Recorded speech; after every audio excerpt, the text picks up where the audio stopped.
agent that I interview weekly, and you are the one today, my good All sir. right. I'm honored, my friend. Yeah, It's been a long great. road to get here, that's for sure. Oh man, yeah. I've seen the journey. I've seen the journey. So let's talk about it. All right. So welcome everyone to the Power Half Hour today, and my very special friend Adam Stary from North Illinois. Right. Yeah, southwest suburbs of Chicago, There over you in go. Naperville. Man, this guy has been in the grind.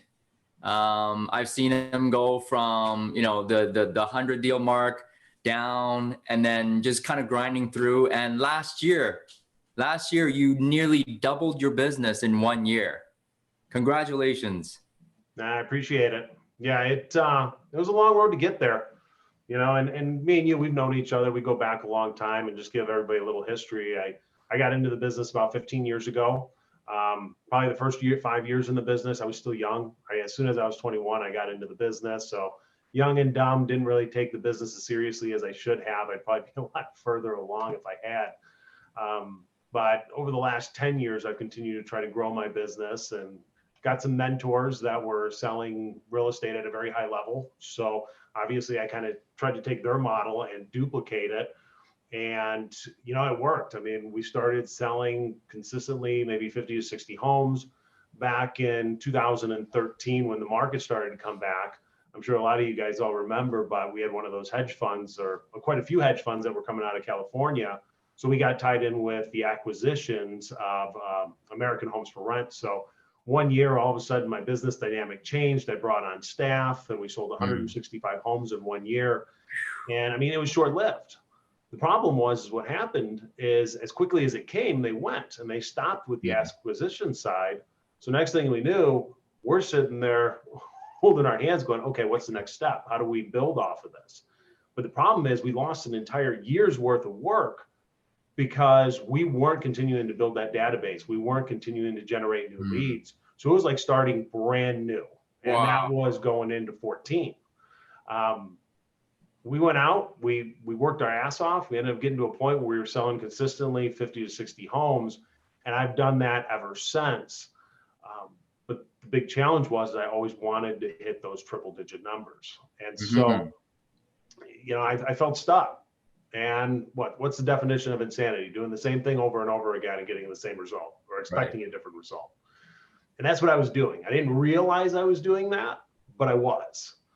And I always knew that I wanted to get to that 100 sales. And if there's one thing that I can stress on everybody here, is the fact that I always had this preconceived notion that I had to sell 100 homes in order to be worthy to be able to build my team. Ooh. I had one person that worked for me. She did an exceptional job. She still does an exceptional job. She's been with me forever now. But the problem is there's only so much time we have in every single day, and you're only going to be able to leverage it so much. And the reality is you can only prospect so many hours. You can only follow up with so many people. And the reality is if you're not building something, your time, you're going to take something away from somewhere else, whether it be family or personal life. And you're never going to be able to truly grow without taking something away from that unless you do something different. And so 2 years ago, I made the commitment that we were going to bring on an additional team member. I got my wife licensed. She's now our closing coordinator. I have listing coordinator. And then Brittany is our closing coordinator. On top of that, I went out and I wanted to bring on a buyer's agent. I wanted to stop working with buyers completely. I feel like I do a much better job on the listing side than the buy side. So what I did is I actually found somebody outside of industry, which is not really conventional, but I knew the right person for the job. I knew he had a good sales background. He did phone sales in the past. So I knew he had that customer service orientation that we were looking for. And I knew he'd do an exceptional job just because he was very well networked. So we actually got him licensed. Now, here's the one thing, you got to take like a leap of faith, because realistically, bringing somebody in like that, he had a stable income. And I always stress to him, I'm going to make sure that you're going to be okay in this transition. And what I found is if you care about other people, they're going to care about you. So if you care about their success and them being successful, in return, they're going to make you successful as well. And it's Love just that. made the whole process so much easier. I mean, when we ended up bringing on Dave onto the team, I mean, the one thing that was really interesting is I knew in my head that I was going to take a step back, one step back to go 4 steps forward. Does that make sense? Yeah, absolutely. Yeah. Doing all the training, getting Dave to a level where he can operate on his own. I mean, my expenses went up probably 15%. So I was spending more money going out to bring him onto the team. And on top of that, I didn't see any increase in income or deals or transactions because we spent so much time with him training. So my income went down 15%, and my expenses went up 15. So there's a 30% swing, and I'm going, holy shit, this is getting scary. Yeah. But here's the thing though, when all the dust settled, Dave got trained, my team was operating, my wife was killing it with me on the listing side, Brittany was handling the closings. I mean, it got to a point where all of a sudden we were just a smooth operating machine. And here we are selling 115 homes, and the goal is to do 180 this upcoming year. Sky's the limit for you. That's Absolutely. awesome. But let me ask you this, because a lot of us on this call right now are in that range where they're like, okay, do I hire an assistant? And next, do I hire a buyer's agent? For you, it took years to realize, okay, in order for me to get to actually over 100 from the 60, I can't do that. But it must have taken a mindset shift for you to actually take the leap, right? So what changed within you? Boy, that's a loaded question. I don't know. I guess I got tired of doing the same thing over and over again. And I think probably one of the biggest influencers is surrounding myself with people like you. Going to Mike Ferry events, I got tied in with coaching, and I got tied in with the best coach over there that's helped me develop my systems. And I always think back to him, and he talked about business maturity. And it's something that doesn't resonate with you when you first get into coaching or you first get into the business. But as you start to grow, you start to realize the difference, and you start, seeing these people that are up on stage, the Bernie Gallerinis, the Lee Marcuses, the Hal Swayzes, and all these people that are selling 150, 200, 400, 500, 800 homes. And you realize that there is a different way to do it, right? You're just not doing it right. So what are they doing? How can you duplicate it in such a way that is going to work for you, work for your team, and get you the results that you're looking for? That's awesome. So really surrounding yourself with people who are doing the thing that you want to do at a higher level, and just model them. 100%. Because I mean, realistically, we go to these conferences, we spend 6 days there, and we're talking with people that are so influential, and they know so much on how to build a business like that. And we come back to our offices, and a lot of times selling 60 homes a year, you're one of the top dogs in your office. So you feel, I mean, your ego's there, right? You feel like, okay, I'm top dog here. Yeah. But when you go there, you feel like this big, because you start to realize there's so many people that are doing this on such a higher level than what you are. And you need to figure out how to do that. That's awesome. And so if everyone doesn't know, we are in a mastermind together, Adam and I, and we've been in a mastermind, since 2013? Yeah, I want to say so. Yeah. So we've been sounding boards for each other for a long, long time. As I leveled up, you leveled up, and we just keep, pulling each other up. And that's why a mastermind, guys, is so important. This is a lonely business, right? Would you say, Adam? Oh yeah, 100%. Yeah. So if you're not surrounding yourself with some positive people who are getting after it, who are doing it at a high level than you need to reach out to somebody. All right. I do want to talk about this. You started 2005, right? 2006, around there. Yeah. 2006, perfect timing. Yeah. Right. And so everything started crashing down.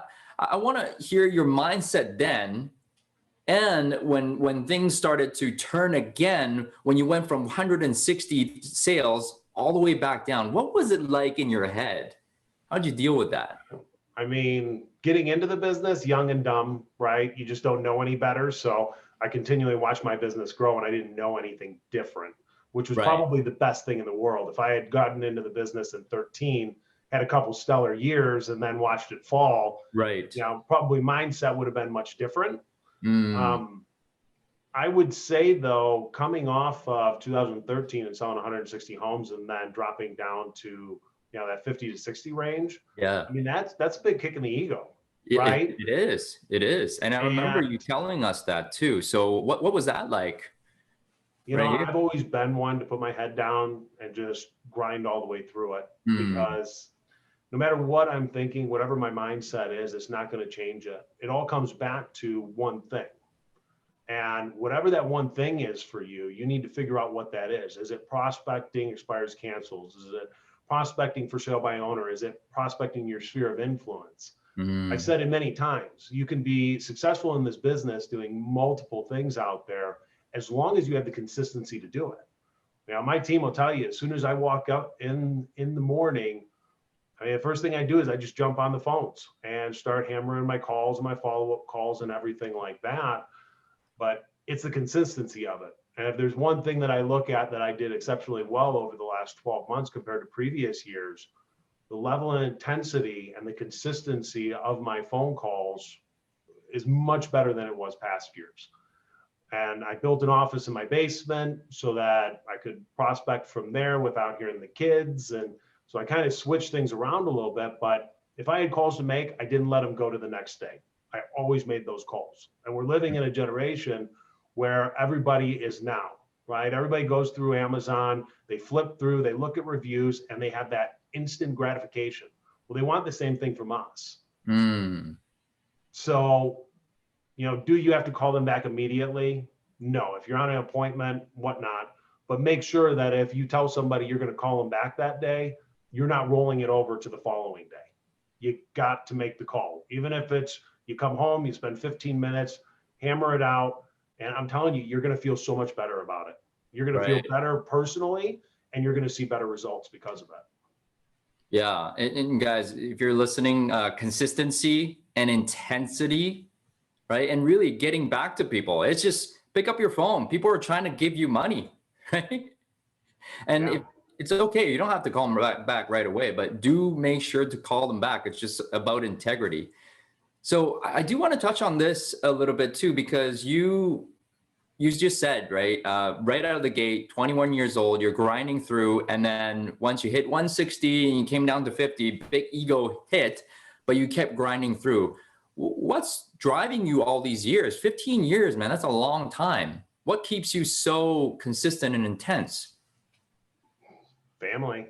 I mean, realistically, what else am I going to do? Mm. I'm good at what I do and I enjoy it. And, it's everything that we do is all duplicatable. So you say, how do you stay motivated?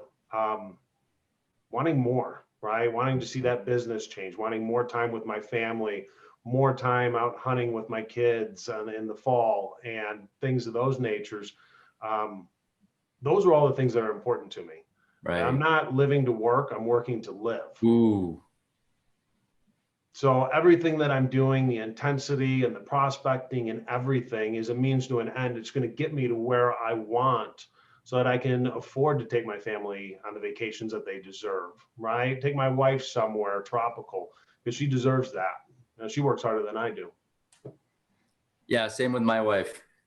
Smart man. Right here. So.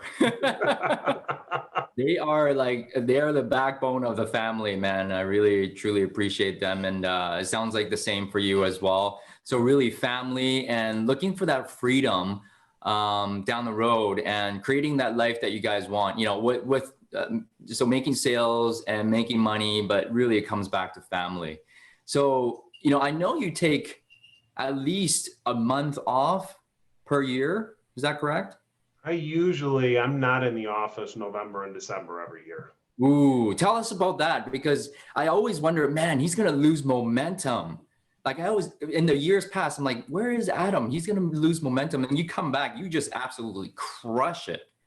And it's starting at zero, because when I come back from that, and don't get me wrong, I'm still working.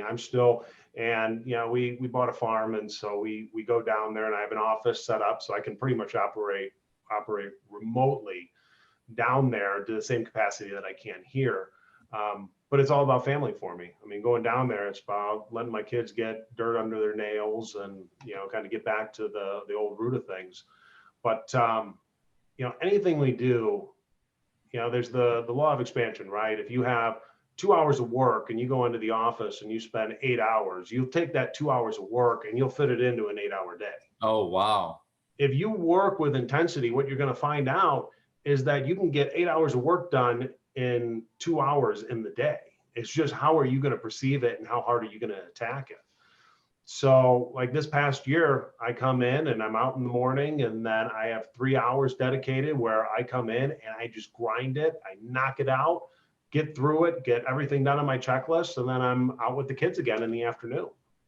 Wow. Okay. Well, tell me about your day. So you 3 hours in the morning and then you go on a couple appointments. When do you get home to see the kids?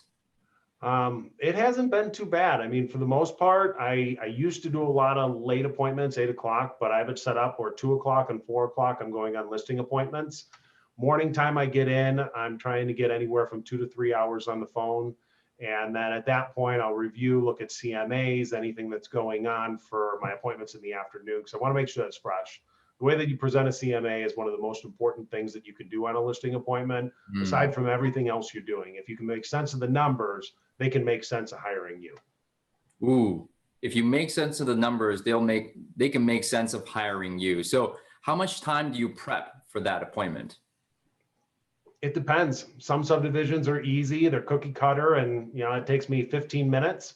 And then other times I'm pulling my hair out. There's always gray hairs. That's from the bad CMAs. That's crazy. Okay. So you still spend time on CMAs, and it's really 3 hours. The prospecting, guys, in the morning, absolutely crucial. And I think you made that the most important appointment every single day, right? 100%. Because if you don't do it first thing when you walk in, you're going to find other things that are going to fill your day. I mean, it's just as simple as that. And next thing you know, you're going to be twiddling your thumbs and going, okay, it's 2 o'clock. I got to run out to an appointment. And you still haven't got any of your prospecting. I mean, it is the single most important thing you can do. And I don't care what you're calling, right? Are you calling around subdivisions, expireds, canceled, your database? I mean, those are the single most productive things that you can do as a real estate agent. And when you talk about building a team, it's funneling it down so that you're doing the most important things every single day. You're not dealing with the paperwork. You're not dealing with the inbound phone calls that mean absolutely nothing. I have my front line that's stopping the telemarketers and the lenders and people that are trying to get to me. I mean, when somebody gets through, I usually give them 15 minutes of my time, because I'm like, damn, how did you get through my front line? That's awesome. So really you get rid of distractions at all possible. And the most important appointment of the day is the prospecting appointment. 100%. Right? Or else you're going to fill up your day with crap. Right. And if you decide to work 10, 12-hour days, really, you're only working probably 6 hours, and you're filling the rest of the time with junk. Right. So guys, try to work like Adam, try to work 10 months out of the year, and you'll probably do more than if you work 12 months, guaranteed.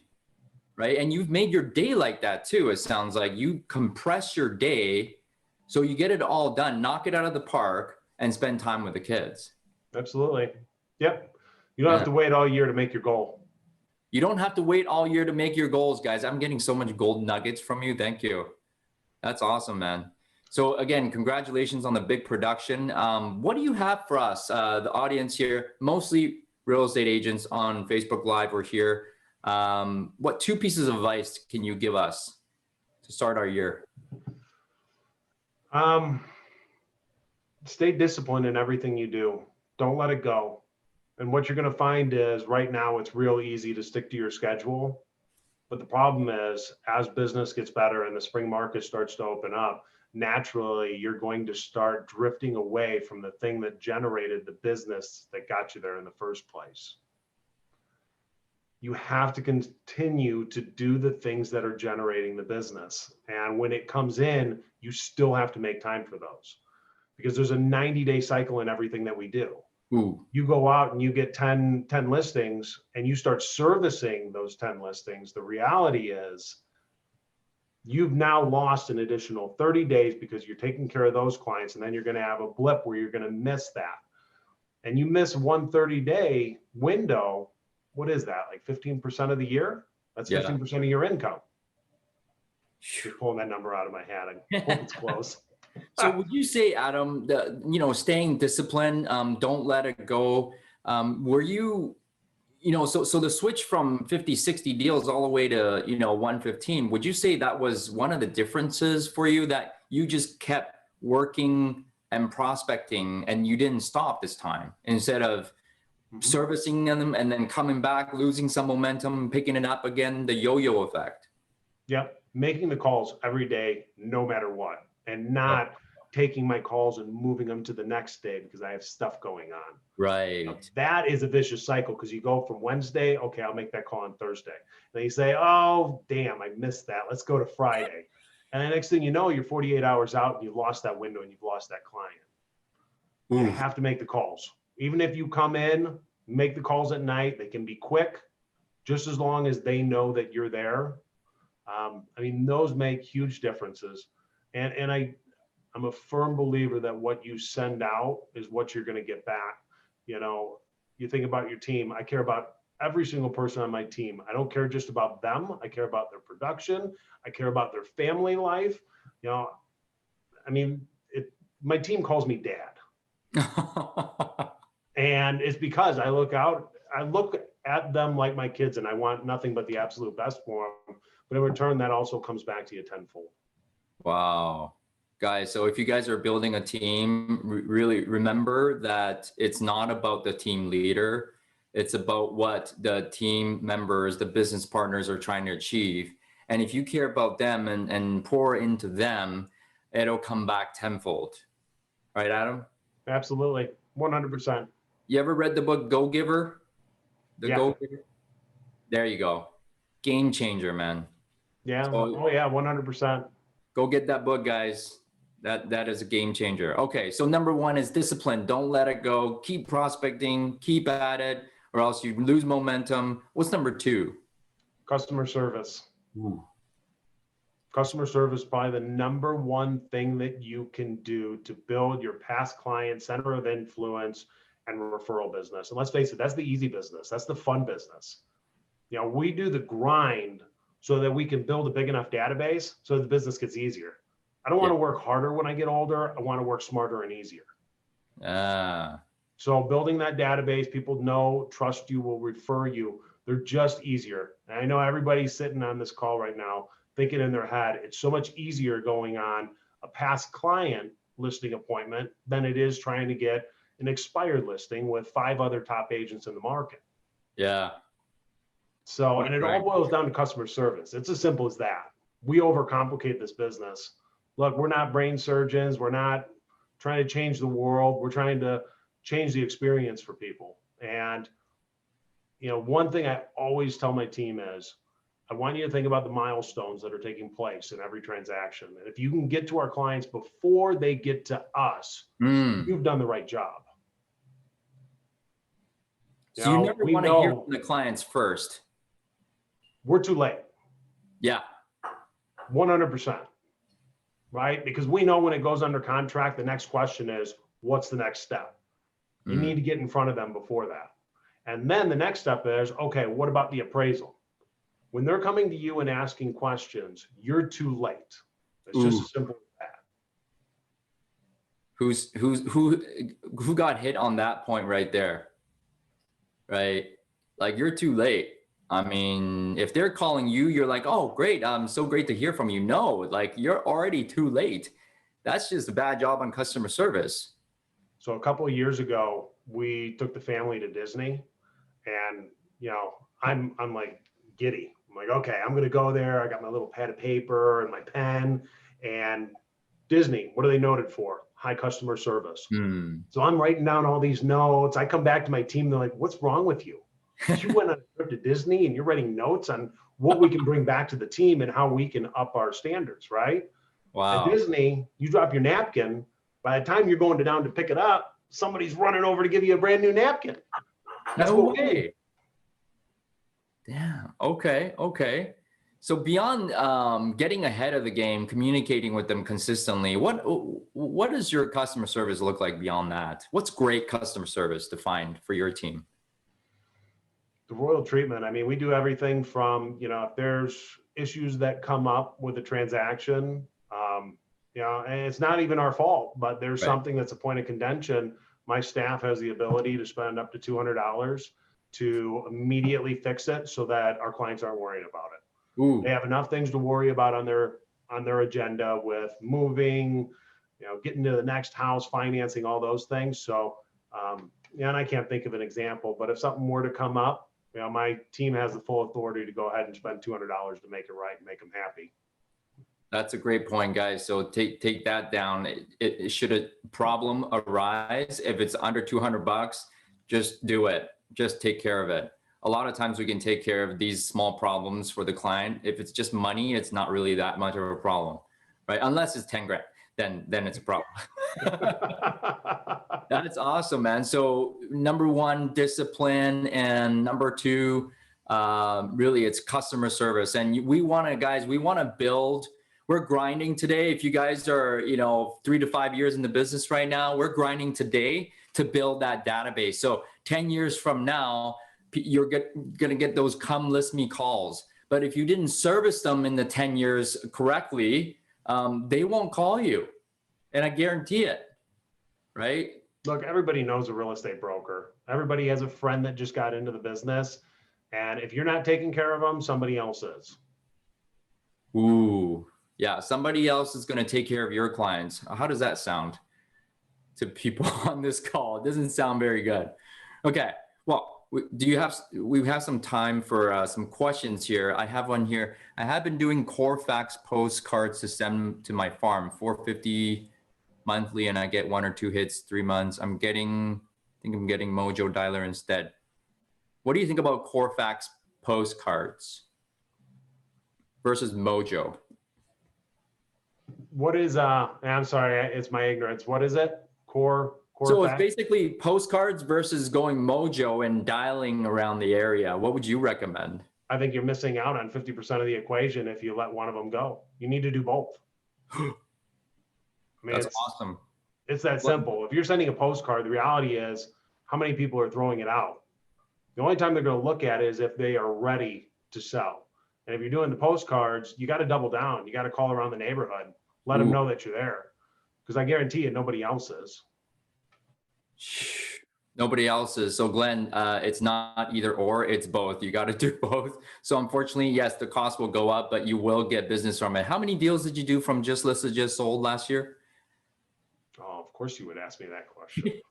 I'm analytical. What's that? I'm analytical. So out of 115, I heard you say on the call, but what was it? Yeah, I think we did about 10 last year. 10. Yeah. That's almost 10%, guys. Who's missing out on these just listed, just sold calls and doing deals from them? I know I am, right? So Glenn, please, both postcards and calls. All right. Awesome. All right. One last question. Who's got a question? Jack, your crew? Jonathan? Hey, John, I got a question there. Hey, Courtney. Hey, two-part question. I think one of the biggest things I'm having troubles with right now in prospecting is the kids not sleeping. It's really kind of interrupted at night. Try and be a team player with the wife. And I'm telling myself a story like, hey, you know, prospect at 6 o'clock, 7 o'clock at night, go into the office at 12. You know, it'll all be okay and you'll reach your contacts. And then I'll get to like kind of that 2 o'clock slot and just kind of feeling a bit of fatigue. And then I don't feel like riding it out. And I still do. I mean, I get my calls done and I'm not adverse to making calls. But just wondering your thought on that. And additionally, when you brought on your buyer's agent, does your buyer's agent take control of calling your leads first? Like if you're using some sort of online lead generation, have you just given them full reign to make first point of contact, or are you making first point of contact? Thanks for your time. No, I'm having them make first point of contact. It's a team effort. So, I mean, we do some stuff on Zillow. It's on a round robin, whoever can get it. I mean, realistically, if we don't get to the lead right off the bat, it kind of goes back to that instant gratification people need right there. If you don't get that lead right off the bat, you're done. So that's a group effort. If I get it, I'll talk with them. I'll then hand it off, and then they'll kind of take it from there. But I do give them free reign. I mean, it took a while to get to that point. You know, you have to be willing to train your team, because if you're not willing to invest in them, they're not going to be able to go off and, you know, do this on their own without you looking over and coaching how to do it. I mean, I've been right there where you've been at. I mean, I got a 7-year-old and a 5-year-old at home. I used to get up at 5 a.m, be in the gym and in the office bright and early. I don't do that anymore. That's my precious time in the morning where I'll spend it with my kids. And then I'm on the phones at 9. So I could probably up that a little bit, but my kids, I can't even believe I have a 7 and a 5-year-old. It's crazy to me. I know they're going to be out the door before I know it. So might as well take the time while we can. Awesome. But if there's one piece that I can give you, and I used to give myself the same excuse, I'm too tired, I'm not feeling good enough, I'm sick, right? Think about Michael Jordan when he played that game and he was sick with the flu. He still did it, and he still did it at a high level. And keep in mind too, when you're making these phone calls, we implant it in our head, and it's our own, you know, self-fulfilling prophecy when we say, oh, I don't feel good, I'm probably not going to sound good on the phones. Most of these people you're not talking to, they don't know if you have a scratchy voice. They don't know if you normally sound like that or you don't sound like that. I made a commitment this past year that no matter what, I'm going to make those phone calls. If I'm tired and I don't have as much energy, it doesn't make a difference, because I'm still there. I'm still doing it. And if you can consistently do it day in and day out, and I'll even spend 30 minutes on Saturday, 30 minutes on Sunday, because I don't know how many people are on here, but I know everybody here has had the Monday blues where they walk in and they feel like they stepped back 4 weeks and they haven't made a phone call. Yeah. If you do that little bit every single day, when you get in on Monday, you're not stepping back 2 to 3 weeks. You're right where you left off. And you don't need to do much. It just needs to be a tiny little bit, just a couple phone calls to get you conditioned to it. And then when you walk in on Monday, you're fired up, you're ready to go, and you're not losing an entire day. Because the problem is, you lose Monday, you're losing 20% of the week, which means you're going to lose 20% of your income at the end of the year. Courtney, this is the game changer call for you, man. I hope this was helpful to Courtney. He's been grinding away. His commitment is go 1,000 days in a row prospecting. So let's support each other. Man, thank you, Adam, so much for all your advice today. How can people reach you, find you on social media, and how can we send you referrals?